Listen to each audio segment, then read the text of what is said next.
Eh bien, chers amis, nous allons donc faire une nouvelle conférence. Je vais la dédier à tous les amis d'Occitanie, puisqu'on va parler des doctrines dualistes et en partie des cathares. Donc, bien sûr, les amis d'Occitanie sont dans le territoire des cathares, puisqu'on va traiter un petit peu de ce sujet. Alors, par le plus grand hasard du calendrier, quand j'ai programmé les conférences pour mars de cette année, bon, j'ai pas pensé sur le coup que ce serait l'anniversaire de la chute de Montségur.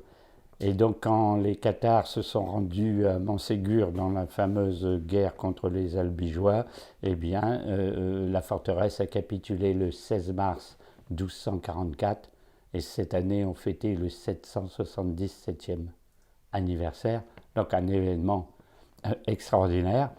C'est le plus grand des hasards que c'est tombé ainsi, mais on va traiter donc d'un sujet très très particulier, très difficile d'ailleurs à comprendre. Vous allez voir, c'est pas simple. Ce sont les doctrines dualistes. Alors on connaît la doctrine cathare, mais il y en a bien d'autres. Les cathares sont d'ailleurs inspirés.